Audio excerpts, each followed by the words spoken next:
hard to get through some people's heads. There should be no need for Mamley-O if things were right. There would be no need if the police department were just and fair. There would be no need for a no confidence vote of the highest police official in the city if things were done right. This is why you have to have Mamley-O. This is why. Jimmy, I think if you looked around that room last night, do you think there was kind of... Hell no. And not just for our membership, but for this community? Hell no. I saw their pain. I felt these are people risk. Like I went up there and I said, I'm so honored by you because you risk your lives every single day. If any one of you ever roll me over, I will never disrespect you. Here's my license. You must have stopped me for something, or if you ask me a question, I'm always going to be civil to you because I have the same respect for law and order, whether it's black or white, but mainly if it's black, because I know what you went through to wear that badge. And Larry, tell our listeners, because there is a happening There's a today. press conference called today to publicly announce the vote of no confidence with the chairman of the Public Safety City Council, Mike Ross, will be in attendance at Mamley-O at 61 Columbia Road today at 11 a.m. And what does no confidence mean?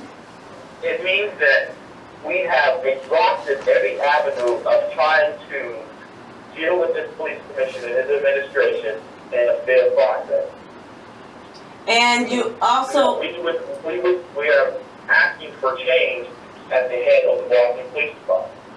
And there's also a consideration for the commissioner to become the next person at the head of Homeland Security. What does Mamley-O say? It would be a shame for him to take his behavior nationally when he can't even get it right here in the city of Boston with a population of less than 600,000. Here's the deal. Bottom line is you have a country. Now, America is not a white country anymore. America is a country of minority bases. So many of them that they now outnumber white people. The same as in Boston. And yet you still have white people who want to tell you how to think, how to operate, how to live your lives, and what we're going to do. This is their little playground, and they're going to try to control it as long as they can. Get note to brain. All folks, the country is changing. Larry, I went around to each and every major television station, including New England Cable News, and dropped off your missive last night.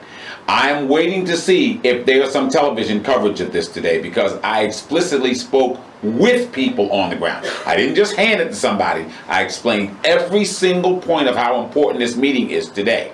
Let's see what they do. Well, Jimmy, I want to thank you. I want to thank Sunshine. I definitely want to thank Touch 106.1 for powering the vehicle to get this message out, because otherwise, and Boston Praise Radio as well. I know we talked about simulcasting some of the broadcasts together. I think the more the community understands that we're under siege, basically, we can't help them if we're battling every day. Exactly. Exactly. Thank you so much, Larry. Larry. Good luck to you. God bless. Go ahead, caller. You're live. Are you there? Okay, we lost that caller. 617-445-1061. Y'all better act like you know, straight up and down, that there is a problem within the Boston Police Department. We often talk about a civilian review board.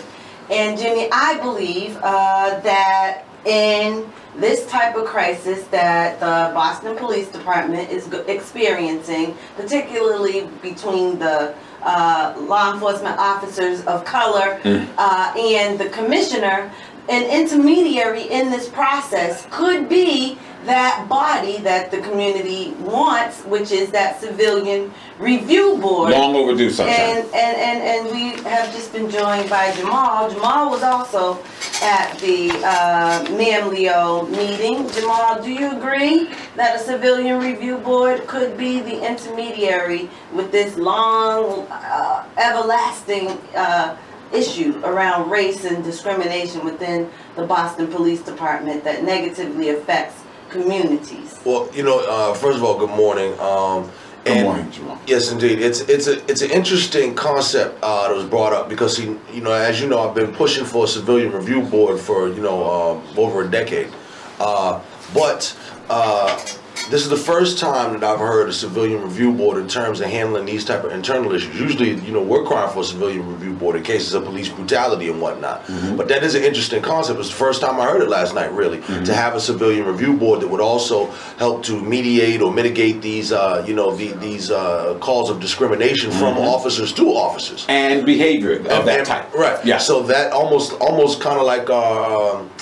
I was going to say, no, that's a bad analogy. I was going to say almost like a community internal affairs, but it's not, because it wouldn't just handle misconduct. It would handle discrimination, these type of issues, diversity and whatnot. But I think it's a great idea. Think of this. Think of this, because you heard it. The more you heard about the elements within the Jamarhl Brewster situation, I could see you getting inflamed. I was inflamed. First time it's ever been done in history.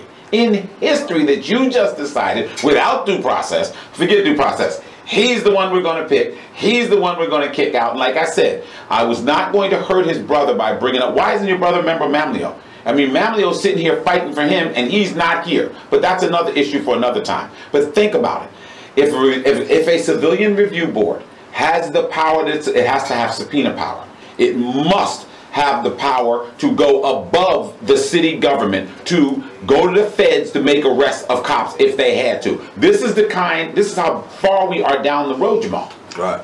I mean, it's a thing where, you know, there's definitely some stuff going on here, and I don't believe that we get the full truth, you know, from the higher ups, particularly Commissioner Davis. And it's interesting too, because remember he came out with that whole no tolerance for lying thing. Yeah. So can he get fired for lying? And you know, and then all this whole thing, you know, with Jamarhl Brewster, you know, and this demotion. Well, what it did is it gave, you know, me the idea, and I like, you know, when you're organizing in flux and things happen, and then you react to that, and then so you was funny at that microphone. So that's the whole thing. I mean, still got to ask you a question about this Lindsay thing, but go ahead. and so we got to come up. I believe, you know, that the call right now is demote Davis. Right, so that we start pushing the idea that we want to demote him. We want to bump him back to civilian status. You know, so demote Davis. 617-445-1061. Before we go to the callers, Jamarhl, you were in the room when you saw a brother cry. Right. What did that do to you? Well, you know, it evoked some emotions in me. First of all, you know, dealing with the situations of violence in this community and looking at the families who've lost loved ones, and that's really what it reminded me to. And then afterwards, it prompted me to tell the brother, "Hey, look, bro, you know, at the end of the day, this ain't the end of the world. Your brother's still alive. Yep. You know what I mean? He's still healthy. So while this is a bump in the road, these are the types of tests that, you know, build character in men. And this is, you know, those tests that God puts before you to see how you're going to come through. And just to remember that, particularly in their line of work, how tragic would it be if he lost his brother in the line of duty? Exactly. Or, you know, or as a victim of violence, random violence or what have you, like so many in our community have. So I think that, you know, while this is, you know, crazy and not right and unjust and all that, also, too, let's be thankful that, you know, the brother is still alive and well, and everything is positive in that regard. Think of this too, Jamarhl. What about the other end of the spectrum, where we saw a lieutenant, 35 years on the job, finally being promoted to lieutenant. 35 years, was more than qualified for at least 40 other people that were promoted ahead of him. And this black gentleman of distinction, dignity, just stood there. He was the whole, you know, the whole audience had clapped for him and everything. And I turned around, he's right behind me, and I started talking to him. I said, 35 years just to get something that you deserved long ago? So it's all part from one end of Hall Brewster to this. Let's go to the phones on the morning show here on Touch 106.1 FM. Good morning. You're on the air. Hi, I was at Washington Park yesterday, and they had some kind of event, and I saw Benedino, the commissioner, and Davis, and Dan Conley. And I was like wondering, why were they there, and why is it there's a shooting in the neighborhood? You don't see those people. Who are you telling? You know, I mean, me and Lucy and Davis coming to the statement. Now, when this Lord young lady is talking who got killed with the tragedy, afraid of saying, but I mean, they had a lot of media coverage. She got murdered by somebody who robbed her and everything, and there was a press conference that was given out, and, you know, lessons for self-defense. And when there's a shooting in our neighborhood, we don't get self-defense lessons, we don't get whistles, we don't get the commissioner to come talk to us. It's like, we get nothing, but there's something else on the other side of town happens, well, police coverage and commissioner speaks, and what happens to our neighborhood is like we get nothing, no nothing. What time was What time was this that you saw the mayor, commissioner, and district attorney Conley? Just like they Washington Park yesterday on 5, it was 5 to 8. Okay, all right. Beautiful. I drove by it on the way to the meeting. Okay. I left. Okay, wait a minute, hold on. This is at Washington Park. Well, you have to understand the political climate of Washington Park and the people that run things there. They're aligned with the mayor. Okay, so the mayor's going to run to them if he wants to speak to the community because he thinks they're the only people that speak to the community, which he is wrong. But the bottom line is this. He was right around the corner. Exactly. Right around the corner from them. He could have taken 5 minutes to say, okay, look, Dan Conley and Commissioner, let's drive over to Mamleo and let's spy on those people and see what they're saying about 5 minutes. All right. Thank you so much, Carla. We're going to take a quick break. Thank you so much for that information. Thank you for that information. To our law enforcement officers who are cruising, our law enforcement officers who happen to be members of Mamleo, you just heard that. Right at the moment of your meeting, that special urgent meeting that was called for your membership, the 3 people that were spoken about the most, that's District Attorney Conley, Commissioner Davis, and Mayor Menino, were in Roxbury at Washington Park. How do you feel about that? 617-445-1061. When we come back, we'll hear more from Jamarhl about his strategies and tools that we can use in Blackstonian. And keep the calls coming. You're going to have to hold on, but do not hang up. And this is really, really for the officers in our community who feel the way we do about a no confidence vote. 617-445-1061. We'll be back. And check the Touch FM email. And I don't want me. I'm not going to talk about the whole Linsky thing for real because this shit is really serious. Okay. Right.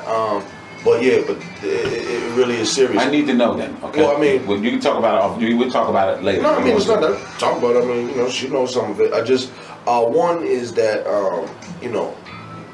I'm about to announce running for office in about another 2 weeks. You are? Yeah. For the Tito seat. I thought I told you that. No, you did. Okay. This is great. Yeah. So that, you missed the talk show host who slipped in last night. You're gonna run. Yeah, so that's gonna be a writer sticking campaign. Well, I'm sorry, I can't immediately announce that I'm gonna vote. I can't do that. So, publicly, but stuffing the pellet. Exactly. I mean, here's a stuffing Jamarhl. Got a broad base support. That is awesome. So that's one. Awesome. And then 2, because he is neat. Oh yeah, he's so we can't mention that yet then. Yeah, and then the other thing is too, I had just put in this request, as I alluded to, for this data from the BPD. About 350 players. Impact players. 300 players and the hot spots. Yeah. And Linsky, see the thing about them people is they're so childlike that, oh, well, Jimmy talked me out on the radio. I'm not answering his calls or whatever it is. So they'll stonewall you like that. And so I just want to wait. Before I throw bombs at Linsky. And really, to me, Linsky's not the problem. Linsky is a good soldier. He's a soldier. He's just, I'll follow whatever order Adolf Hitler. Exactly. How many Jews you have to kill? No problem. Kill as many Jews you want, Adolf. Or even to yourself. Put that grenade in your mouth, sir. Pull the pin. Pull the pin. That's an order. That's an order. Follow it. So, follow it to the grave. He's one of those guys. So I'd rather attack Davis and Menino, because really that's where the. So if I ask you, what's this fear of Linsky? Just breeze over. Oh yeah, I said what I felt. I fear the thinking of this man. Well, I don't fear him. I fear his thinking. And his execution. I was gonna say. I can go into it. Only. Hey, come on, man. Now how come I don't have another shirt like this? Where are you finding this stuff? That's old. I can tell. That's been washed and everything. No, these the kids that I walk with, they make these. I'm an angry black man in that one. Okay, Angry Black Man that's from my rap career. I made a song called Angry Black Man. You show me Yeah, I don't. Those are the last ones I have. So I gotta make them back. I'll get one, but I want one of those too. Where are our guys? Who's that? Oh, he's coming. That's one of them at the door right now. Okay. Thank you, Jimmy. I'll go. Oh yeah, that's Great Wall. It's Cornell. I don't know. I just hit him. Is that Oh, up? you got Touch FM email up there, Yahoo? You got a correction.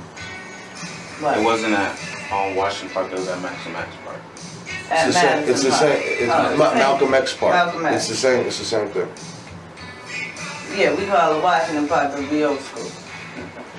TMS. Today is 8/7. That's one.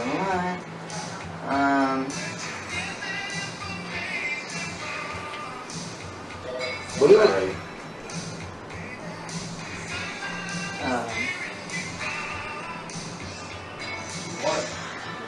How you doing, Jakai? Okay. Morning. What's happening? What's happening? Oh, sorry about that. Oh, I got those 2 pages for you. Huh? I got those 2 pages for you, but I forgot my home. Oh, you did? Okay. All right. Jakai, can y'all make sure y'all say hi to my little intern, Jakai? Jakai's, Nice to meet you. Nice firm handshake. Come on, man. careful. I like to see it. That's the beginning of it. You are crazy. God, I love you. Man, you make my day, brother. You make my day. It's going down. Oh, that man meal stuff's heavy. So 11 o'clock? Yeah, I'm going. We're gonna be there. Yeah, I got a call like 1 a.m. about the meeting. That's how I let you know. 1 a.m. he said. I didn't get to sleep till 3. I drove to all the television stations, like I told you, and I stopped in front of the video cameras. Look. Did this in front of the video camera, so I said, now, I know if anything happens, they're gonna say, here's the video of Jimmy Myers before we shot him. I'm going in, I'm pointing, so I know it's all on videotape. I said, don't worry, I'm gonna make sure they know I was here. Okay, here's your headsets. Wow, so this is from last night. Yeah. Wow, that's Here you go, big. baby. Y'all That's sit in the same big. seats. You're on, he's on 6. Morning, Miss Sunshine. Good morning, good Morning, Miss morning. I'll share with my girls, go in the other room. All right. I don't know how to set that up. I got it. Unless All it's you gotta do is, Just turn that little dial up. I think let me put, the headsets on the there? headsets, in there. Beautiful. You all set? Let me Yes, hook sir. Jimmy up Okay. real quick. I think I can do it sometime. Go ahead. You got it. No, because I think, Up to what you call it. I feel like shit. I gotta be back to the city. Oh, where you live at now? I'm in Brockton. Oh, please.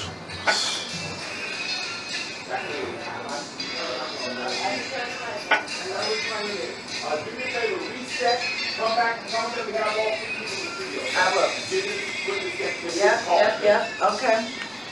Let me find out who's on the line here. Work me hard. Who's this? Larry? Okay, wait, hold on. I'm gonna bring you up right now. All right, just right now in 2 seconds. All right, and you're gonna jump it off for the rest of the officers. Hold on. All right, y'all. Quiet on the set, please.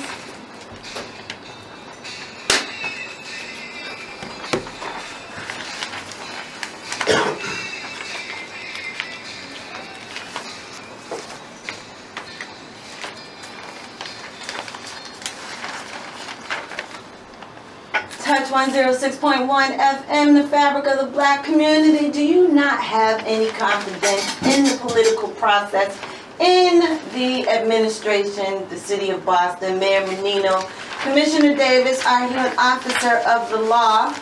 We are here and we have just been joined in the studio by 2 additional guests. We're going to follow up on a conversation of candidates that Cornell was, so say good morning, Cornell, until you get... Good morning to the listening audience. And Greg Pleasure to be is here. back as well.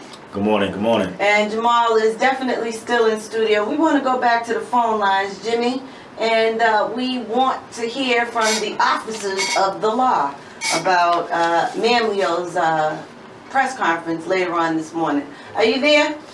Oh, yes, I am. What's going on? Not much is going on. You tell us. No. Jimmy, I spoke about my high school. Jimmy? Jimmy is not at his microphone. Go ahead, Carla. No, it's another spoke. You know what? I mean, everybody's talking about everything, but what happens, it comes down to the point where the community has to get involved, okay? the officer can only carry only so much, right? It comes down to what the community has to be involved, all right? Everybody's talking about what people and all that. They have to come out and they have to say something, all right? It's just more than just man here, you know? It's going to be the community itself, like, you know, to take action. It comes down to itself.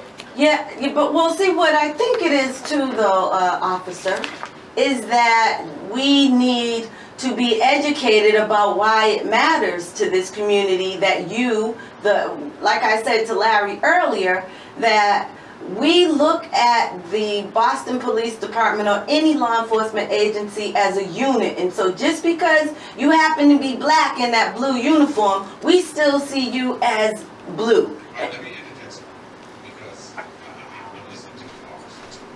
And even though your point is good, I have to hear what he's saying. He should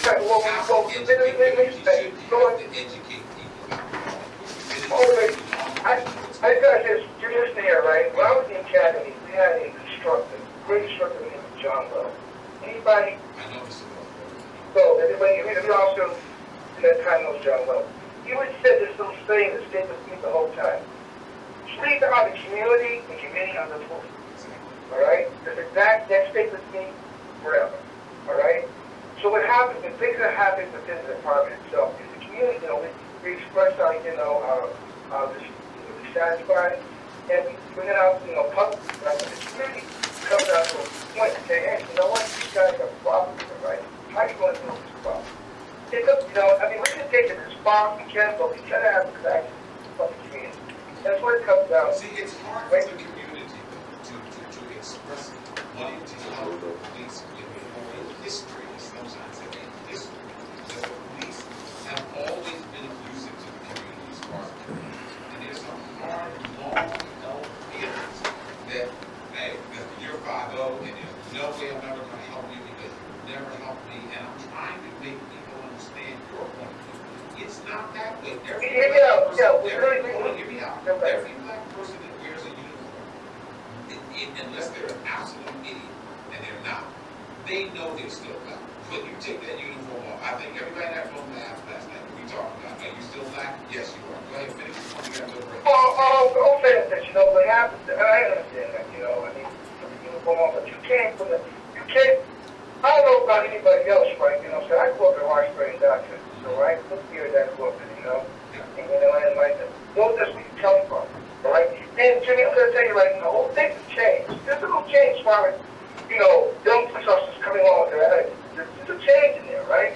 But it still comes down to the fact that things are happening in the department, or you still have that old guard that sits back up here, still wants to hold standards, right? And they're holding on to it as they can. But you have to realize, right, that it's a new day and age, you know, it's a new day and age, right? And it's time for change. There's time for change, absolutely. Well, I'm hoping that strong words spoken at that 11 o'clock press conference today. Thanks for your call.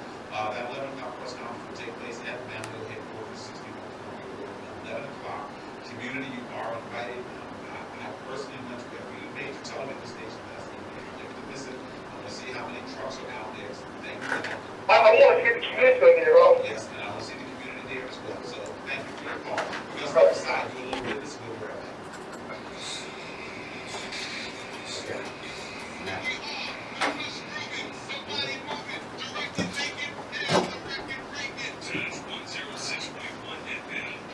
We are Black. Touch 106.1 FM. In the studio, we have Cornell, Jamarhl, and Greg. Jimmy is at his microphone. He has his own private mic. It's hot, it's burning, it's fire. Well, will you stop? I was moved over here out of courtesy to my guests, because they deserve to have the best seat. And Greg's sitting on my stool. That's all right, brother. I know you're always doing that. Gentlemen. Morning. Yes, Dave. We all attended, Jamarhl, Jimmy, and myself. We were at Mamleo yesterday. However, I think it ties into the mayoral Meet the Candidate forum that you all attended last night at Mamleo. 3 names continuously came up. Those were Commissioner Davis, Mayor Menino and District Attorney Connolly. Dirty Dan. And we were unable to really engage in the dialogue around what you all experienced with that presentation, and I believe what you said, arrogance was the word that you all used yesterday. Let's start with Cornell and just refresh, and I think this is very important to the law enforcement officers who were at Manlio last night. Refresh our listeners' memory as to, why don't you tell us about the forum itself? How is it set up? Absolutely. Well, first let me thank Touch, and let me also thank Manlio and also specifically Larry Ellison for staying engaged and on top of this issue. The connection is just, it speaks volumes to the very issue that we've been fighting for so long, and that's diversity in the upper ranks of every department, of every institution in the city of Boston. The Manlio fight to get police officers of color promoted, to put them in leadership positions, gives them more power, gives them more control to work with their community, to engage in their community. See, when a young kid commits a crime in South Boston or West Roxbury, the officer might take them home to their parent because they know the kid. There's a familiarity. We don't have that same familiarity in Roxbury and Dorchester and Mattapan, so we need to create that. The connection that's made, the event that took place at Flames in Grove Hall was a mayoral forum, the fourth of which that we've been a part of. And the question that was posed to DA Dan Connolly was focused on diversity. I asked him bluntly and plainly, how many people of color and women do you have hired in positions of power within the district attorney's office? He went on to name a certain 2 or 3 individuals who no longer work at the office. Since how long? Since how long? Well, the main name, and I'm not going to name any names, the main person who he referred to has not worked in his office in 8 years. 8 years ago. And here in 2013, he's referring to this woman who hasn't worked in his office for 8 years. So the diversity, the embarrassment was not so much in the question. The embarrassment was in the fact that after 8 years, he has maybe one person of color in a position of power within that office. So we're going to challenge DA Connolly to produce the list, to produce the names. Let's see who these people are within your office who are making decisions mostly affecting young Black and Latino men, because those are the main, those make up the bulk of all cases, criminal cases in Suffolk County. How many people of color do you have in positions of power who are adjudicating over these young men and these young women's lives, and what's the effect? There's a major disconnect when you don't have leadership that reflects the people that they're serving. But the difference is, instead of answering your question, he went on guilty. Absolutely. You have to bring that back. Absolutely. Right. He went at you. Right. Well, what's the frustrating part about the conversation is that the question that I posed to Dan Connolly is the same question that I will pose and have posed to any other candidate who's been in office. So we asked Felix Arroyo, you know, how many people of color or women or minorities have you had in your office? We've asked John Connolly, how many people, women of color, do you have in your office? We've asked Mike Ross, and they've all answered, and they've all given a plain answer, proudly stated the people that they've hired. But for some reason, rather than answer the question, Dan Connolly did choose to get defensive. He made it a personal issue between he and I, considering I worked in the office before, and he went on to try and mislead people by naming people who no longer work there. And that was obviously not my question. And Greg, you are, let's say, an innocent bystander. You know, people may not have heard your background and what you do for a living, but you were there. And as a Black man, tell everyone what you do, and then I'll ask you what was your perception about the exchange between the district attorney who's charged with Suffolk County adjudication of criminal cases in this community. What was your perception of that exchange? Thank you, Sunshine, and again, thank you, Mr. Mines, for having me. I appreciate it. My name is Greg Walton. I am a young Black man in the community of Boston, and I grew up here. And I will say, I actually want to speak to the point really quickly first before I forget it. To get back to the beginning of the conversation, the back and forth between Cornell and the district attorney, before even mentioning somebody else, his first immediate response, and this is again somebody who's running for mayor, right, which is a position of, you know, you're working for the people, you know, right? So we are your boss, right? His immediate response was, I let you get the opportunity to speak to me. Like, what kind of answer is that to say that you let me, as the person who is your boss, who you're trying to say, I want to work for you, I let you do something, or I let you have the opportunity to speak to me on this account, as if he...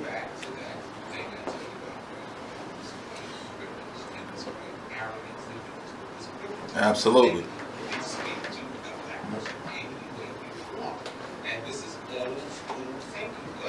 Right, so to that point of just saying, almost as if, you know, I'm held to a higher standard because there may have been other people who didn't give you opportunity, but I did.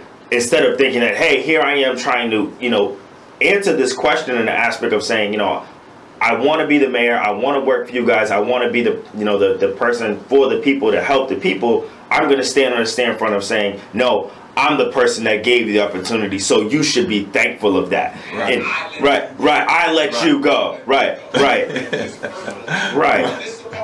Public forum. And again, You stayed after they left, and it was just as bad. Right, and it was just as bad. And again, and that aspect is, I am an innocent bystander in the sense of I didn't know everybody that was there. I'm just getting to know Brother Jamarhl and Cornell, and I'm sitting and watching, saying, did he? And the immediate response was everybody almost was just baffled at the fact that he just responded like that. Like, wait a minute, who are you? You are not the mayor. You're trying to be the mayor, right. And you respond in a fashion of saying you let somebody do something, because nobody else, you know, you think gave the opportunity, I should be somehow bowed to because you gave me an opportunity to ask you a question. Like, what kind of craziness is that? Right. 617-445-1061. Again, to our officers of the law who are listening, please join in this conversation any way that you choose. We know there's a press conference later on this morning at 11 a.m. at Mamleo, located at 61 Columbia Road, and we want the community to come out and support the vote of no confidence that Mamleo has in position they have taken against Commissioner Davis and others. Jamarhl, people will talk about diversity. We use that word. Some people understand it. You heard Cornell raise the question to District Attorney Connolly. But for our listeners who may not agree, diversity looks like officers who wear uniforms that happen to be Black, Latino, Asian, and women. You know, they say, well, what in the world are y'all talking about, and why does it matter? Criminals, regardless of what, you know, the crime is, need to be punished to the fullest extent of the law, and it doesn't matter what color an officer is. What do you say to that? Well, I think, you know, the color of officers matters most in the use of community policing techniques. So that, you know, when you're first on the scene, you know, particularly for in our community, young Black and Latino men who have, most of them, their entire lives have had issues with the police. At 42 years old, I don't know any Black man, older or younger than me, that does not have at least one story to tell about unfair treatment by the police. And what that does is it sets into a mindset where, you know, you expect the worst from these groups of individuals. So anything that we could do to have people that look like us within that system, to break down that first just very trepidation of just, you know, that inbred fear and distrust.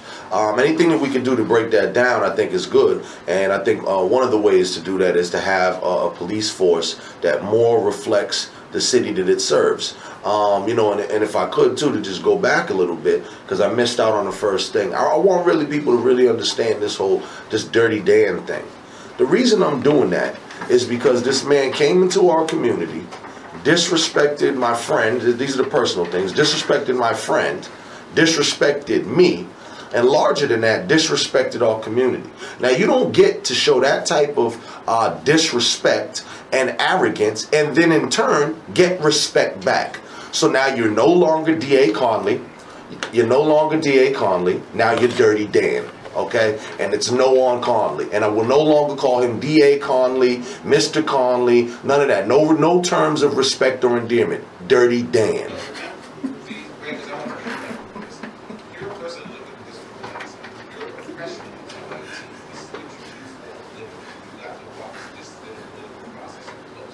And to both Cornell and as well as you and Jamarhl, think of this.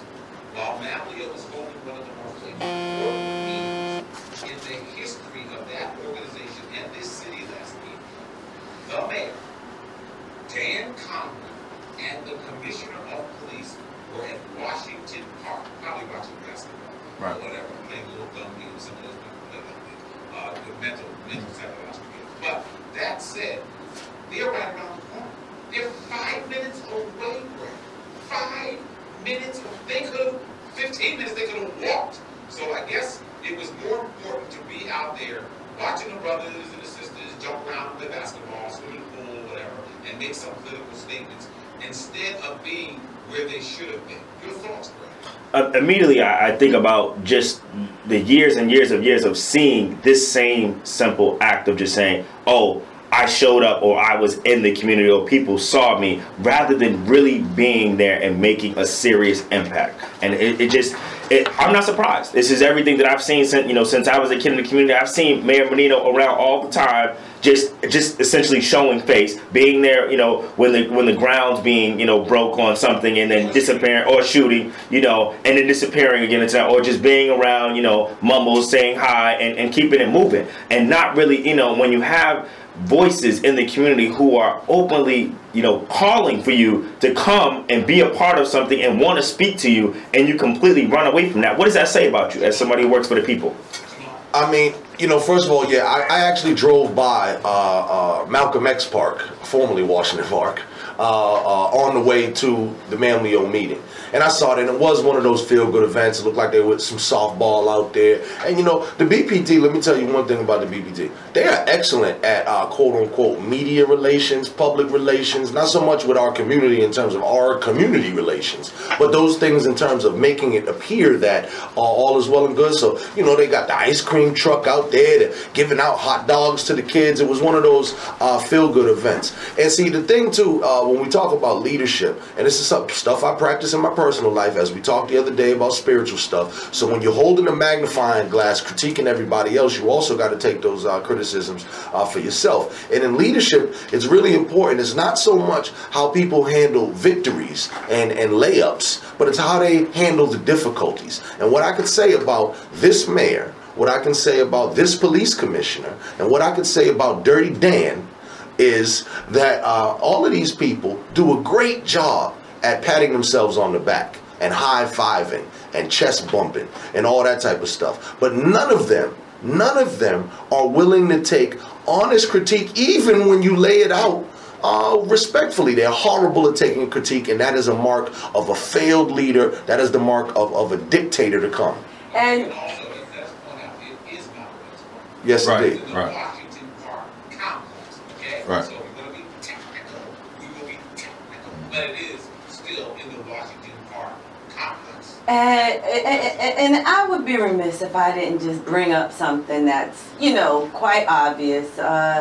Both Cornell and Jamarhl, you have had conversations and exchanges with both with all three of these members of the administration that we're talking about: Dan Conley, District Attorney, Commissioner Davis, and Mayor Menino. And there's a history of a relationship, either that you have, relationships are good and bad.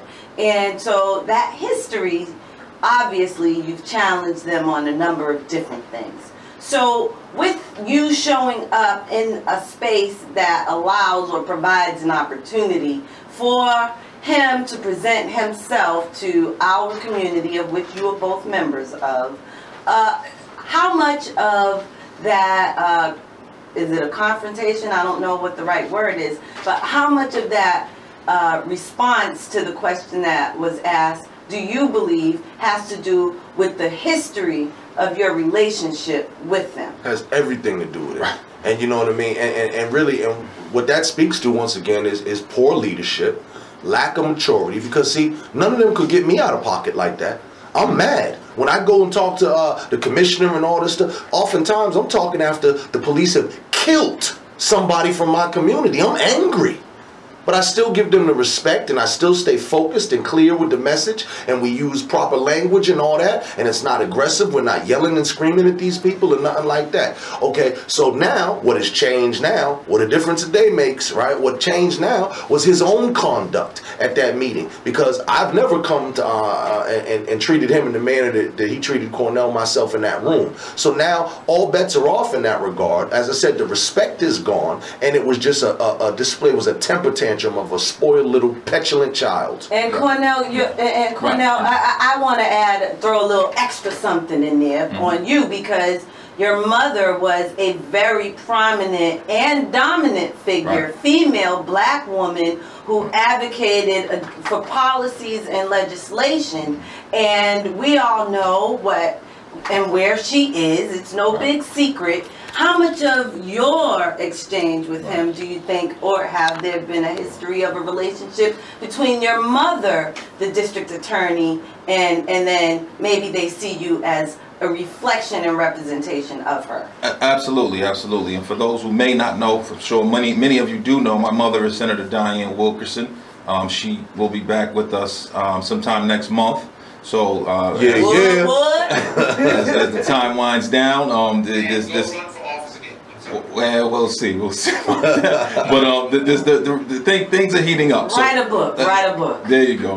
Look, and let me just say, the history that I have in politics in Boston is unparalleled. So there's no one else who has the time who has just the close connection to all of the politics involving this city over the past 20 or so years. My mother took office in 1992. So for 21 years, I've been at the forefront. I've seen all the struggles. I know all of the members. So the history that I have with Menino goes back 20 years, with Dan Conley, probably 10 plus years, and not so far back with Davis, as he's just recently come here. But they know who I am. We've had interactions in the past. And for me, it's always been about the truth. It's always been about the facts. It's always been a situation where there was mutual respect. I respected your position. I respected the fact that you've achieved a certain level of notoriety, whether it be through becoming mayor or becoming DA. You know, there's some respect that comes with that accomplishment. And at the end of the day, you have to deal with these people whether you like them or not.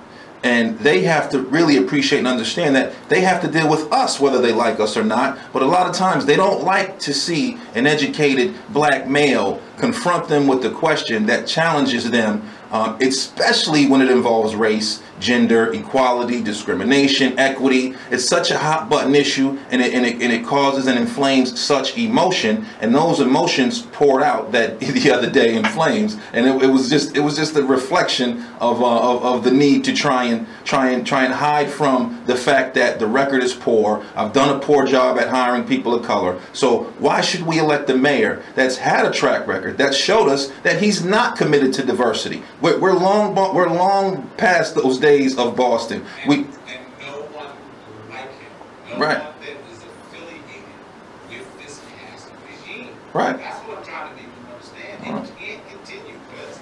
When we come back from the break, I am going to ask all three gentlemen who are in the studio, as well as the law enforcement officers who I learned last night, definitely listen to the morning show. They look forward to it and appreciate what we're doing and allowing the entire community and even law enforcement officers of color to have a voice. But I want to ask all three of you, when we come back from the break, you can think about it, and our officers can, is what are the qualities that are necessary in the next mayor and those within his administration to open up the doors of diversity in the next city's administration? 617-445 1061, and can any candidates poison the process?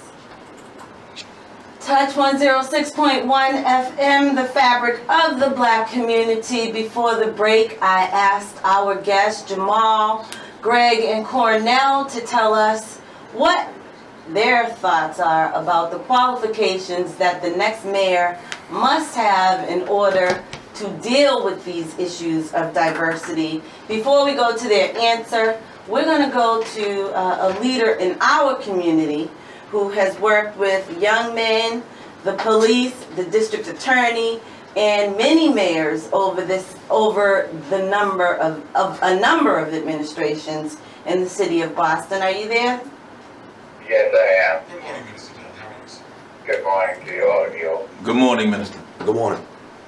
There's so much that I can say, but the reason I called, I have never in my life been more proud of every one of you in that studio this morning. You made my heart jump ever since I got into Mattapan. You are speaking the truth, first of all, and you have no qualms about who it is for, who it is against, and this I see as the mortar that we need to get our community back on track. And I just wanted to say to everybody in that studio, starting with Jamarhl, he's probably not there, but he's responsible, partly responsible for getting the radio station going. We have been blessed with a gift in this community, and everybody in this listening audience, as far as I'm concerned, should be thankful for it and spread the word to get more and more listeners, because that's what we really need. Minister Dunn, before we let you go, I'll ask you to start off with the leading question that I have for the gentleman. What are the qualifications that the next mayor needs to address the concerns of diversity in every office of the next mayoral administration? The first thing that I'd like to see him or her do is to find out what is wrong so we can start working on those issues. Anytime that you don't start on what is wrong, you'll end up giving more attention to what does not need your attention. Right. And the first thing that we, from my perspective, need to be involved in is our children. The school system in Boston is terrible. It does not address the humane issues of children going to school. Safety comes right back in. That's the police department. If you don't take those as your clarion gift, what's the sense of going to the hospital and you tell the doctor you got a headache and he starts looking at your feet? This is what is going on. We are looking for people, meaning politicians, who will do what they want done in the various areas that there is money involved. There is more development going on in Boston, and to take a child and put them in a building, that doesn't teach them. I went to schools in storefronts. I went to school in, oh my goodness, we got somebody calling me from the governor's office, but that's not more important to me right now. We are not working on the problem, and no one wants to listen to the gravity of the problem because it exposes who have not been able to get the job done that they were elected to, and many of those who get paid for it, and it's unbelievable. I want to leave this comment with you. I think I know that I'm speaking the truth. I believe that I asked our brothers over there on Columbia Road, Larry and so forth, if the mayor of the city had ever been to 61 Columbia Road, which is where Family O's office is. And they told me no. Wait a minute. That's almost walking distance. It's only 3 miles from the city hall. how could the mayor of a city not visit a black organization who is doing a tremendous job, and particularly when they get the opportunity and positions to do better? And I would think that he would have gone down Columbia Road several times.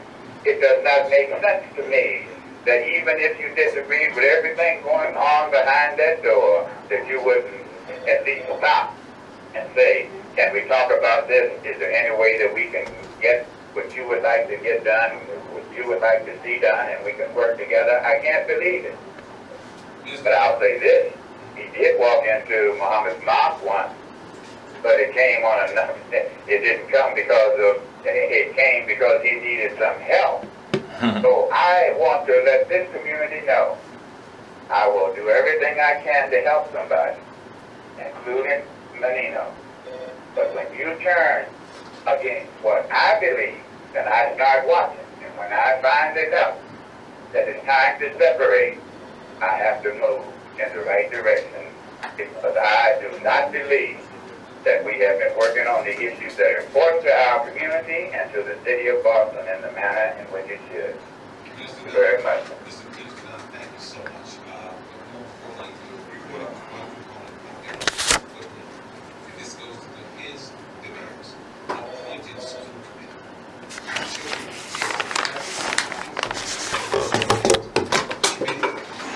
is basically in a criminal situation. This is embarrassing to the city. Children can't pass the MCAS. All these problems, children in substandard schools. I want to start there. I want to that's the first and most important component. I can deal with the police lit. I can deal with the crime in the streets under, as far as listening concerns are concerned. It's under our children. Our children are in fear. And that's the first point that you made. And I will not stand with this mayor or any other mayor who's going to continue this type of practice. Thank you so much for your call. And what we're going to announce to Minister Don, that we all know is listening, that today, just in case you missed it, Minister Don, that there is a press conference today at Mamleo at 61 Columbia Road. They are asking for the community support, and your leadership, I believe, would be instrumental to them. So please, if you have the availability, that is happening today at 11 a.m. and the more people and support from the community that they have, the better this issue will be resolved. And so, Jamarhl, do you want to answer my question about the qualifications? You want to leave that off of the next mayor for this city? And what do you think they should have? Yes, and I'll tie that in with what Minister Dawn just said as well. And you know what's funny too, like, because some of these people say stuff, and then they act like they forget that we have memories and cameras and recorders and stuff. So remember this one where Mayor Menino said, "Judge me on education." Remember that? Judge me on education. Absolutely. Okay. Right. And you failed. Okay. And you failed miserably. Right. And not only you failed, you're failing. You're in the process of failing. But in the national media, we are #1 in education. Oh yes, Boston Strong and all this type of stuff. Once again, Boston, the city of Boston Police Department, I'm telling you, there are people, I gotta say this, in terms of professional, media relations and stuff, their people are good because they can spin bull feces into gold, all right? And that's what they are paid to do, and they do it unparalleled in any other city that I've been in. And I just wanted to say for the people too, who've heard this whole story, our story about Dirty Dan, that's what I call him, Dirty Dan. You can call him D.A. Conley if you want. He's Dirty Dan to me. But if you've heard this story and you're livid, or if you were there at the Greatest Minds Mayoral Forum and you witnessed this yourself, I want you to call Dan Conley's campaign and tell him that we don't appreciate the disrespect of our community and that you lost a vote. All right? Call him 617-227-2013. 617-227-2013. That's Dan Conley, Dirty Dan's campaign line.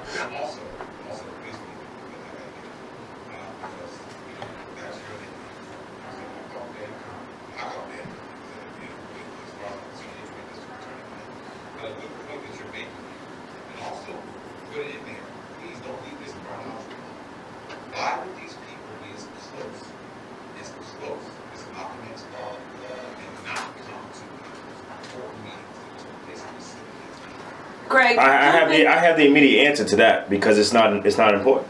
If it was important as to everything they have going on, they would have been there. And it's just that simple. And having the answer on why it wasn't important is something that I can't answer. It's something I'm not surprised about. It's something we've seen over the years. But to answer your question, Sunshine, I mean, Minister Don hit it on the head. But to me, it's just somebody who is serious to not only want to show up for stuff, but actually follow through and get things done. Not have this show face, handshake, pass out business cards, smile and pass out, but actually meet with the people in the community, listen to the people in the community, follow through and follow up with the people in the community, and then get things done. I mean, to me, that doesn't seem like a hard thing to do, but it just seems like it just hasn't happened in quite some time.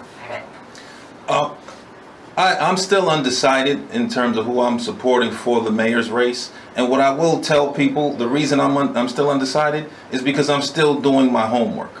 And as voters, we don't do our homework enough. We don't study people's bios and resumes. We don't listen to what their platform issues are. We have to take this election and every election more seriously, become more engaged and more involved in the issues. And really, that's the only way we're going to determine and find out or figure out who's best to serve our interest and our needs. I sat through all of the forums up at Flames. I was impressed with a number of the candidates, so I will be supporting, one of the candidates in the near future. I can just name a few offhands. Barros was impressive.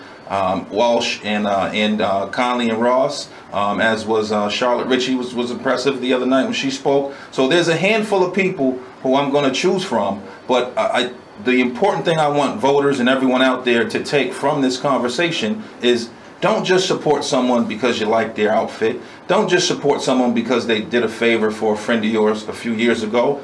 Figure out who these people are. Talk to people who they've worked with and who they're connected with, and then look at their history and find out if it matches up with someone who you want representing and making decisions for you and your family moving forward. Everyone, there's the four gentlemen in Sunshine. I just was thinking about something. We use the word diversity and opening doors, etc. And I would imagine being an opponent of the positions that Ma'am Leo and all four of you gentlemen, Jimmy particularly from the media perspective of having, over 4 decades experience of dealing with mainstream, which means white media, to really just open up the doors, as we say. Right. How much of diversity do you think opponents of the positions that we take believe that having those dialogues with the administration at whatever level of government, do you believe they think we're pulling the race card? Let's keep that real. Okay, basically, it's very easy to answer the question. Look at their history. We know our history. And we know our historical relations. Look at history. Let history answer that question. Every time something comes up and you do not hear about something, this is the way it is. We can be very in recent history, right here in recent history. One white child killed, Amy Lord, these 3 outposts. We captured the guy in less than 48 hours. All of the detectives are out in the street, pulling the gang squad off the street, as Jamarhl mentioned, to send them over to South Boston. So I don't want to hear anything that someone that's white, that's not clear thinking is going to try to explain to me. Don't try to explain anything to me. As you mentioned, yes, I worked in mainstream media for too many years, and I've seen how things were done. Things must change. They don't. I'm waiting for them to change. Like Greg said, they have to change, and they have to change now. And I'm not going to ask you.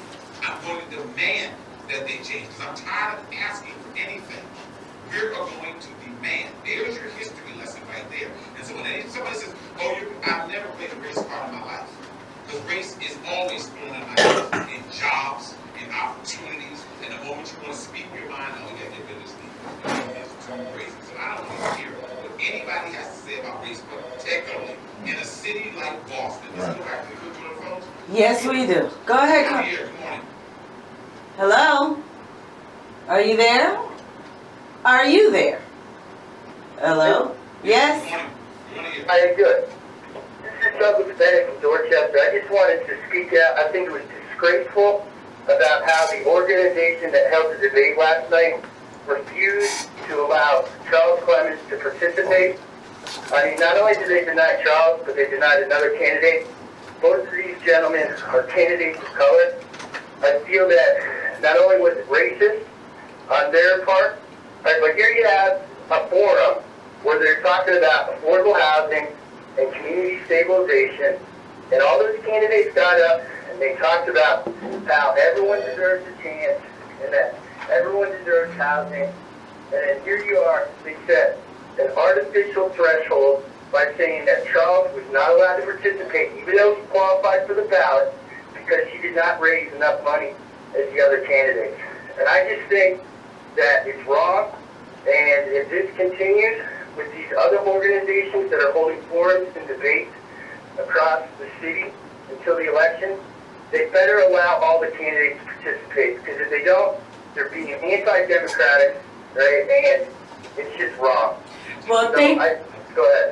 Well, thank you so much, Doug. And I want you all to chime in on this because, all right, so it doesn't matter who we are supporting as individual voters, right? But what if that forum was around violence, right? And they're holding, you know, because we know in low-income communities, the projects might fall under the housing crisis crunch. There's high crime in those areas. So without having someone that can address the issues that people in low-income communities that are being pushed out of their communities with all of the economic development, and certain voices might bring the issues that we're talking about to that table. So what if there's a forum and only Dan Conley or Councilor Consalvo, Felix Arroyo, Counselor at Large, and others who have long stretch, right? That means money. What do you think about that, Jamarhl? They have homes. They have homes. They're leaving those debates and they're going back to their homes. It's not a problem for them. You're talking about eliminating voices that need to be heard, Jamarhl. Voices that have to be heard. See, you know, for me, I have a different philosophy. We've discussed this a couple times. Once again, to reiterate my point, I believe the people conducting forums have the right to invite whoever they want and exclude whoever they want. To me, it's really not that big of a deal. I think our community, we put too much emphasis on forums. Now, here's some free political consulting. So, all you candidates out there, grab a pen, okay? So, here's what Jamal Crawford would do. Let's say there's a debate at, you know, Madison Park High School, and they have disinvited Jamal Crawford. You're not allowed to participate in the debate. Okay. First of all, you know, bump you. I don't need your little, you know, your little acknowledgement or what have you. So here's what we're gonna do. A, we'll call our own forum and invite all the people from the community to come and hear this view on whatever that issue is. And you can sit outside of Madison Park High School or wherever the location is and call a press conference. And really, if you do it artfully enough, you'll steal the thunder out of their little shindig that they got going on inside. So there's a way, and I'll give you this, you know, as many of you know, I'm formerly of the New Black Panther Party, and Dr. Khalid Muhammad was famous for telling this story. There was a time when he was marginalized and put outside of the good graces of, you know, all the powers to be and, you know, in our community and different factions and whatnot. And he says, you know what? They drew a circle to try to keep me out. So I drew a larger circle to keep them in. So there's a way to freak that. And I just really would say, for any candidate, don't get frustrated by that. It's too much emphasis on these forums and debates. The people who put these forums and debates, they only get one vote, just like everybody else. And I don't think you're really missing anything by not attending any particular forum. Stay on your ground game, knock on doors, meet people. That's where you're going to win.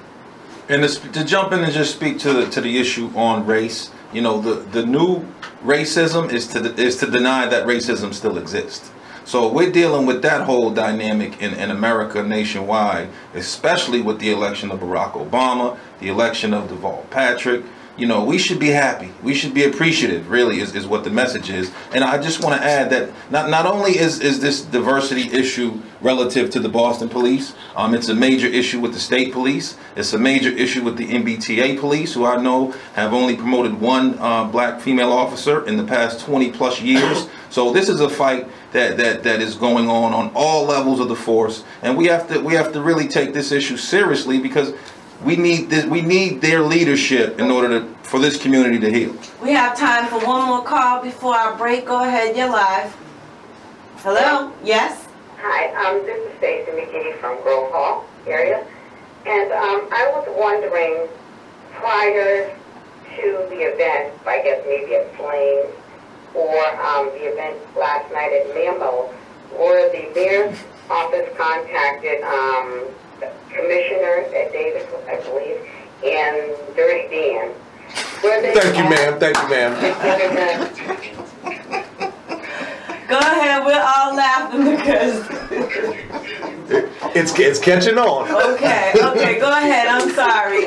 Continue with your question. Were they contacted? I think that's a question from Namleo. Namleo called that, as Larry Ellison, the president of Namleo, called it. It was an emergency meeting, and we will find out whether or not they did. Actually, I believe he said that they did contact. Can we use a little common sense here? The Boston Globe was there.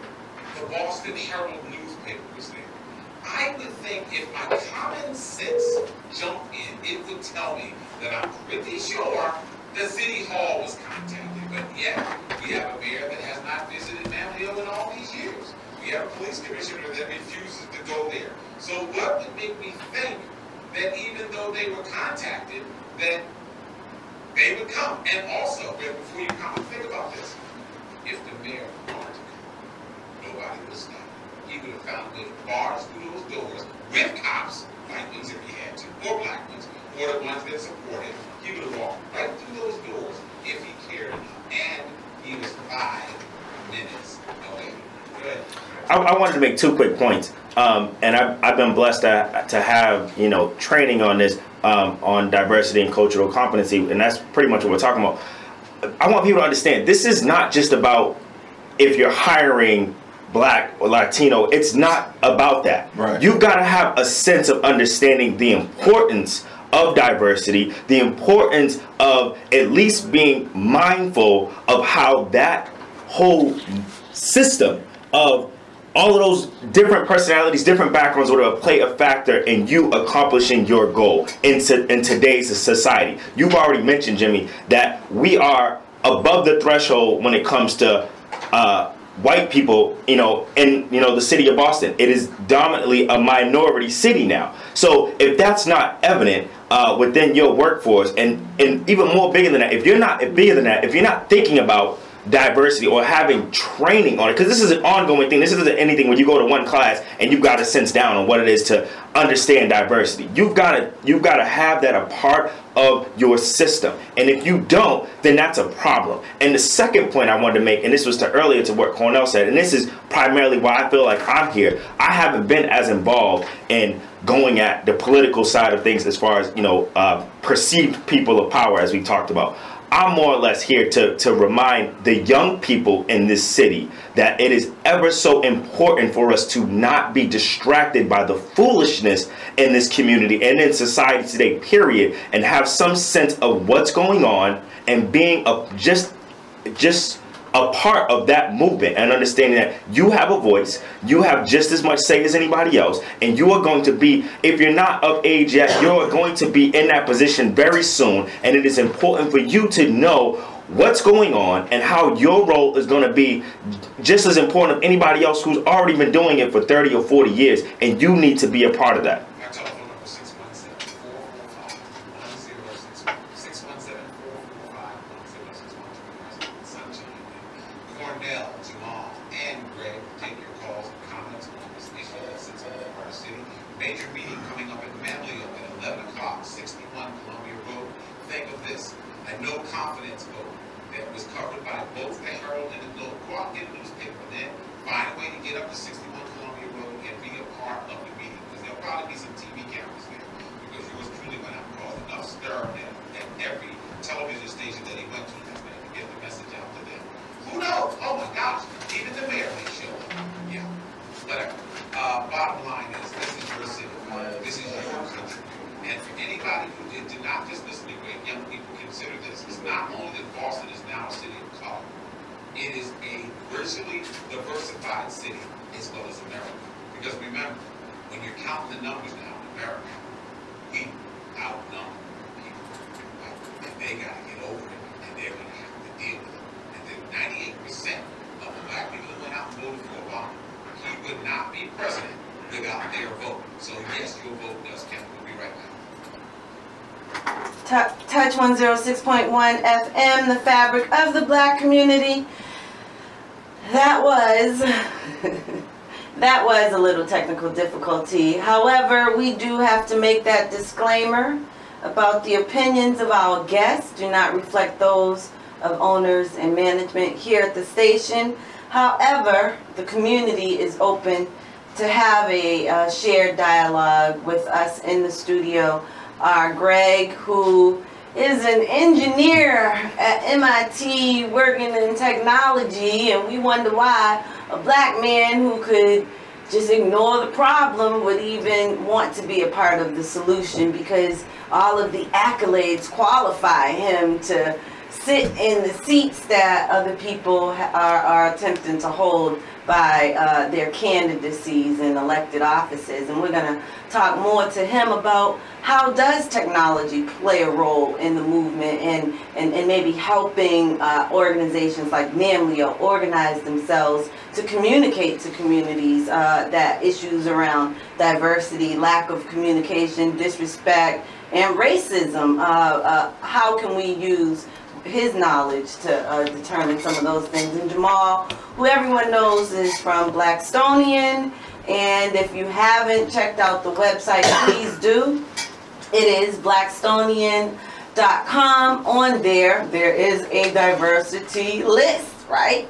There are several diversity lists that shows whether or not we are as diverse a city as the media would perpetuate. And more are coming too. We're working on one right now on the fire department, and I'm also I got this idea to do a check on diversity with Dirty Dan, and take a look at the Suffolk District Attorney's office that is currently occupied by Dirty Dan. Well, now what do you say to people that say y'all are just troublemakers? You need to shut up. You have your own issues. Jamarhl, you've been involved with this, that, the other. You know what I mean? And what do you have? I mean, like, what authority or authentication do you bring to community revitalization and unification? Well, my major issue, and I'm just to be clear, my major issue is equality, is justice, is fairness. I don't do this for a living, but it is a lifetime mission. And I know Brother Jamarhl, we actually have known each other for decades, and we've drawn closer just based on our fights and the issues that we take on, whether it be Trayvon, whether it be the 3 Strikes bill. As people, as citizens, as members of this society, it's our responsibility to share information, to mentor others, to let people know about things that we were privileged enough to find out about. And there's an old saying, a blessing is not a blessing until you pass it on. So to be able to speak truth to power, to be able to be blessed enough to have a background and a history on this city and how we got here, it's important that we take a look at that to understand where we're going, because we have a lot of work to do. And I used to say this all the time when I ran for office, we're at the top of every list that's bad, and we're at the bottom of every list that's good. So as a people, we have to change that. We have to find a way, and it's an internal fight, it's an external fight. The internal fight is amongst ourselves. We have to figure out how to work with each other, how to stop this violence, and how to be able to coexist and really develop some form of cooperative economics. And then the outside fight is against the institutional racism. It's against white supremacy. It's against that invisible hand in Boston that keeps people of color from really reaching their full potential. So we got a lot of work to do. I'm going to be in this fight forever, and I know Jamarhl is also. So we're just looking for some other young men who are also men and women. Let me not say that men and women. Obviously, my wife is one of the strongest advocates and attorneys, and so if you're ever looking for some legal help, please reach out because she's a woman who's on the forefront every day fighting for people's rights. So I will say both men and women, but we need everyone involved. We need all people involved. It's not just a race thing. It's a justice and equality thing. So injustice anywhere is a threat to justice everywhere. So let's just all get a little more engaged, find opportunities, find ways to interject and do your homework and learn about what's going on, because this is what we make of it. Our ancestors already paid their dues. They're long gone. So what are our kids going to say about what we did for them, about how we left this country, what our legacy is, what kind of financial shape we put them in? So there's so many issues and so many things that need to be addressed, that have to be addressed. So let's get to work. The clock's ticking. So Greg Walton here. I just wanted to mention two things, and Sunshine, you just asked a question of Jamarhl that immediately made me think about why I feel like as a young person, and I happen to be the young buck here, a part of the crew, but why I feel like I have a say in this, and I'm going to explain this very quickly. We all know our young black men in this community, in the communities that we are in, are being shut out, incarcerated at an alarming rate. Me, myself, I happen to be one of them. You mentioned this, background of me, and I know I'll get a more thorough time to talk about, MIT and stuff and all of that.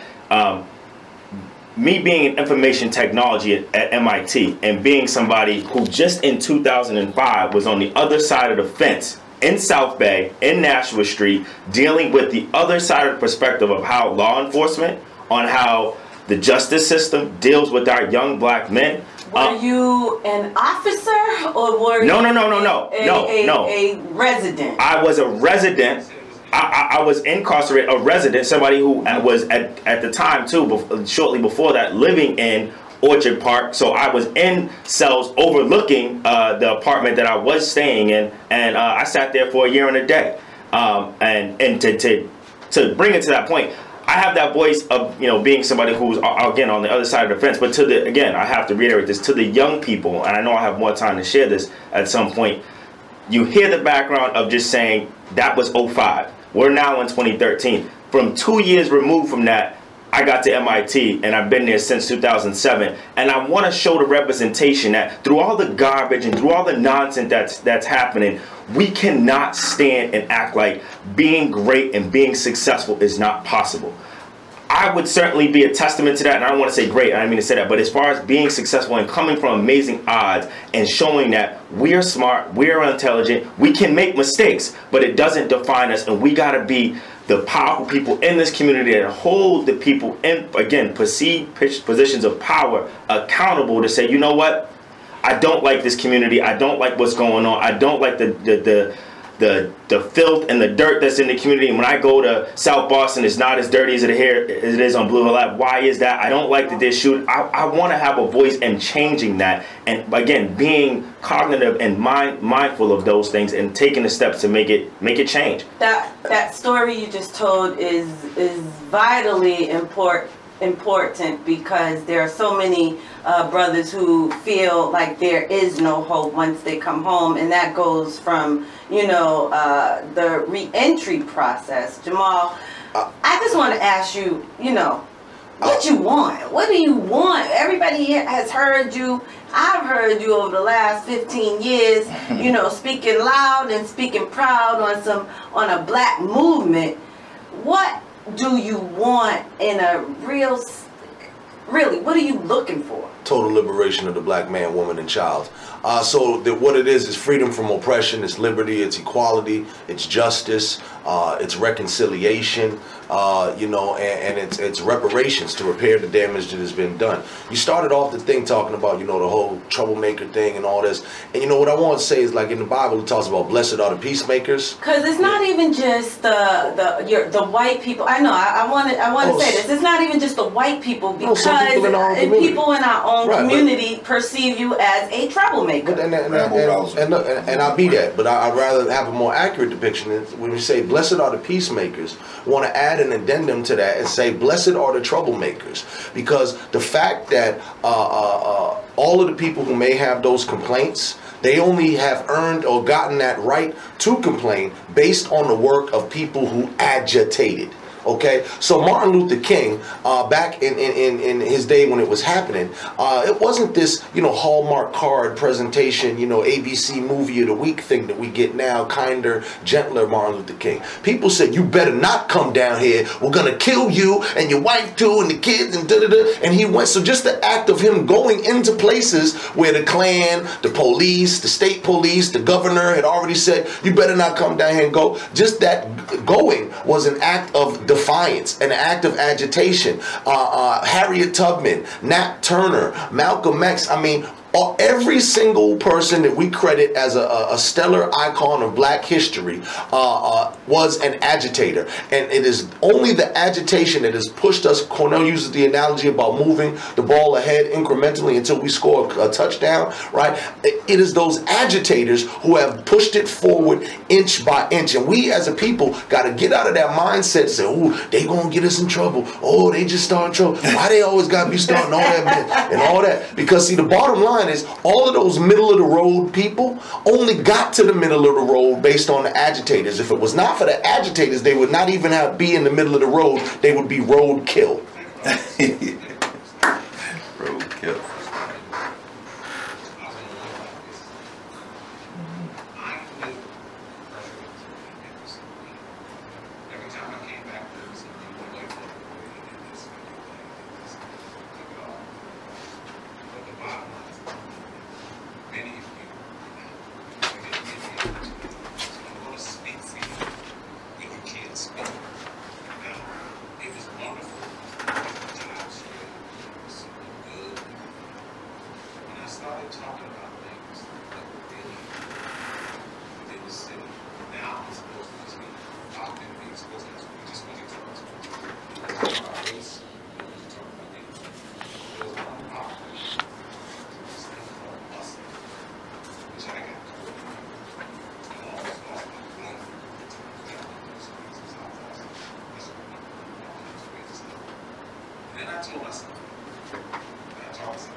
Stop trying to be a martyr or whatever's inside. The moment that something comes up in regarding a Jews all over mobilizing, getting to the media, using their influence on people on the media, and you say what you say. So let somebody say something about Israel, whether it's true or not. We're talking about the persecution of the Israelis, the pro-Zionists there, towards the Palestinians. You want to shut the media down, you want to shut off those words. I said, well, as great as your Holocaust was, and we hear about it all the time, from World War II, I said, our Holocaust comes from a couple of 100 years back. Our Holocaust is everything that got me to this seat. And I owe a debt to every one of those people that put me here to speak the truth and never to yield once I know that I'm right. Now, all about them, I've asked nothing of them. Nothing. I walked my own path. Many of you had your criticism. Good, you got this because you didn't judge. And Jamarhl, you go back and say, well, they want this, they want that. No. It's our own hatred of ourselves that puts us in this position sometimes. If you hate yourself with your situation, if you see any person, I have the same criticisms of President Obama. Who's that Negro think he is? We voted him in office. He didn't become our president. He became a white president. And I laugh and say to myself, not near one of you has ever walked one step in his shoes to know what it is to deal with John Boehner, a Senate, a Congress, and all these things. He's walking over a path of snow that has never been touched by a black man. I walked across that same type of Wait a minute, a bed of snow, y'all. that's a literal sense. You know where I'm going. Absolutely. And all I'm trying to tell you is that you cannot have fear. You cannot live your life in fear because all the people that we know they are lying with this one and that when they say, well, they won't tell me and they make sure I always have a job and so forth. That's not living. 617-445-1061. We want to bring our listeners into the conversation, and we want you to chime in. What we're discussing is diversity in the Boston Police Department. Remind you, if you can, please show your support for Mamleo today at 11 a.m. They are located at 61 Columbia Road. They will take a public vote of no confidence against the Commissioner Davis, and it sounds like the leadership of the current mayor who's exiting office. And you know, Jamarhl, what is the strategies for us to really be respected? You talked about disrespect, and as a community, you talked about the agitators. And Cornell, you can jump in on here, because the question that I thought about while Jamarhl was talking and listening to Jimmy and his experiences, and Lord knows, I think Jimmy felt like that brother last night who cried because of his brother, but in so many different ways because Jimmy was the first. Who are, and I want y'all, if you can, name names. Who are this city's modern day agitators who will allow or bring the movement straight to mainstream? Cornell, name names. If you have any in the black community, who is this community's modern day agitators? I think one of the reasons why we're having this conversation is because we don't have enough agitators. That's what I'm saying. I've been labeled one. Jamal's been labeled one. Charles Clemens has been labeled one. I mean, you know, there's a number of them that are out here, but the issue is we don't have enough. You know, right, Minister Don. Sister Virginia. And part of it though, they've paid their dues. So for those people that you're naming, we need to be picking up the mantle from them. They need to feel comfortable that this next generation is going to take that torch, keep it lit, and continue this fight, because our generation has become complacent. We feel like we've made it. There's not many trails left to blaze. It's going to be difficult for any person of color to be the first at anything, because we've been able to accomplish so much. But yet at the same time, the masses are... Go ahead. we have. What's the brother astronaut? We've been there. Ron McNair. We've been there. We've been to the moon. He was on the shuttle. He was on the shuttle. Right. He was on the shuttle. Absolutely.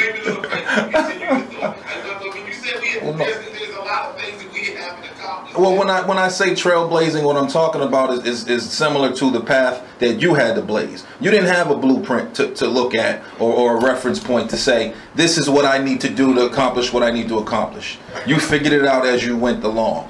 We have so much information from the internet, from experience, from history, that all we really have to do is apply what our ancestors have already put in place. So the Minister Dons, the Sister Virginias, the Diane Wilkersons, all these people who've sacrificed their lives, Chuck Turner, all these people who sacrificed their lives really left left an indelible mark upon me, and left it pretty easy for us to just pick up the ball and keep running. So I get confused about why we don't have more. And one of the things that really bothered me about the Dan Conley Forum is my question was probably number 7.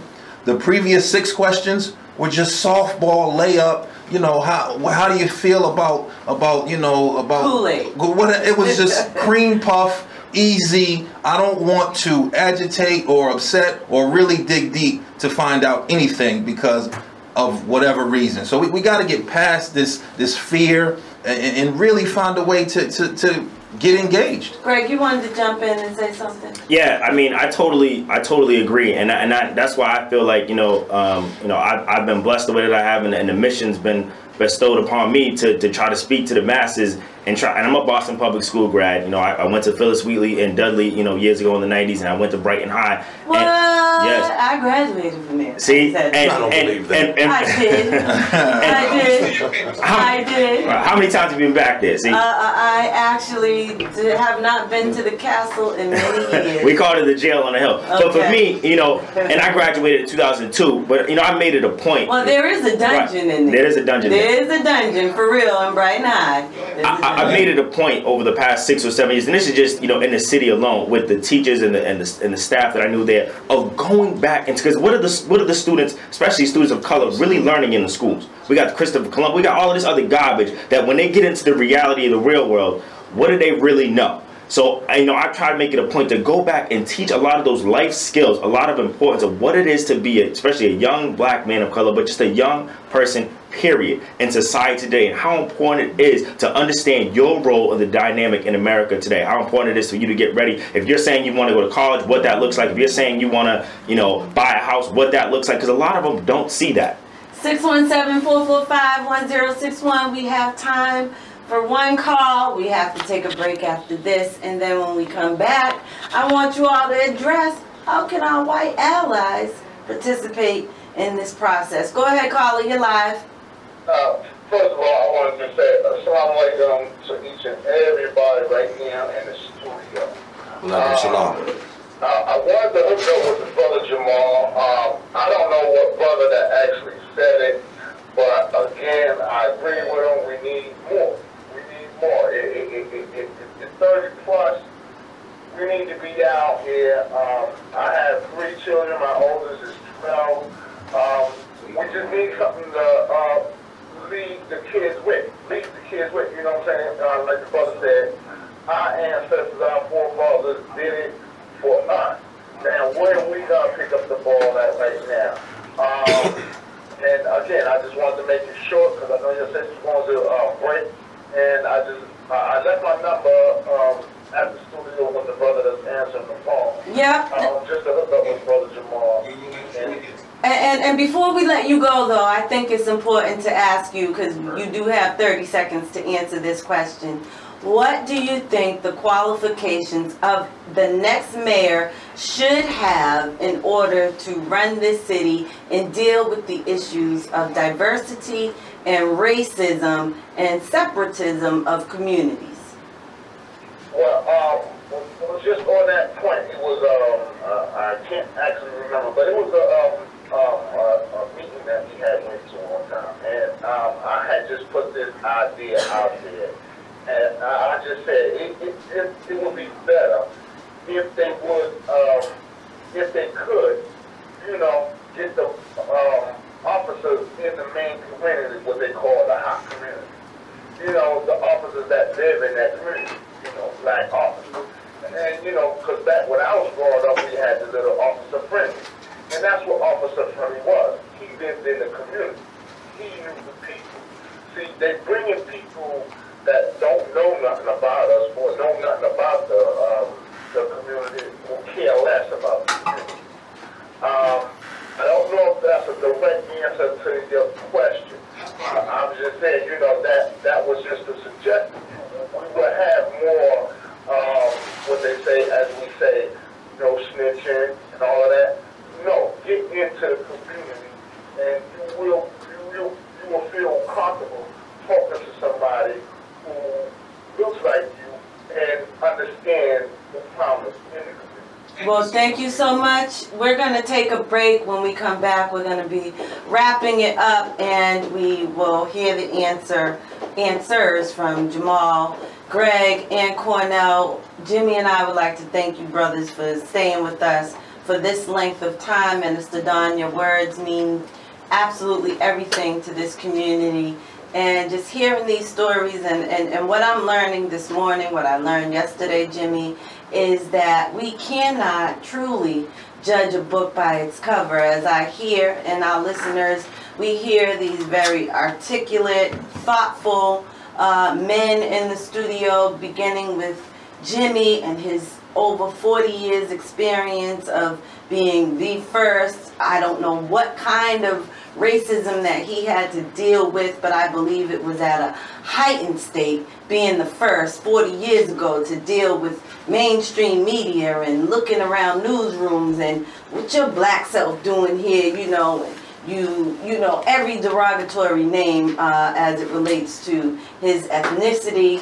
And looking at Greg and hearing you speak, and you're at MIT, and you know, the immediate image that I have of you is you grew up with privilege, money, and you're telling me that you come from the projects, that you spent time in jail. Jamarhl, you're a black nationalist. You've done everything in your power to push the edge, the envelope. Met power right there at his office door, kicked the door open, and here you are working with the very institutions and systems, meaning you've offered some assistance to Mamleo to address that issue. And just Cornell, as you talked, and I know I'm summarizing this and we have to go to break, but I think it's important that you summarized what you experienced for so many years of your mother being politically engaged and active. And the only thing that I can imagine, because I have a son who's a black man, is that when your mother came home after experiencing the things that she had to experience in looking to open up this world in the city and the state, you know, I can only imagine the tears and things that you had to witness your mother and then her later going to jail knowing what she did for this community. And we have some apathetic behaviors going on that we're looking to change. So I sum that up and say we'll be back after this break. But I really, really appreciate you all, Brother Charles, Leroy, John Lang, all black men that I just mentioned, Minister Dawn, and of course I think Sister Virginia, and the matriarch position that she holds in Boston's black community is what we are about, and we are changing the perception of what unity will be, and we're going to call out those that are just in the middle, as Jamarhl said. 617-445-1061. We'll be back after this. Final moments of the morning show. Jimmy Myers, my microphone on Sunshine, and our special guest. Okay. All Cornell. Yeah. Gentlemen, Mr. Tom, that's great.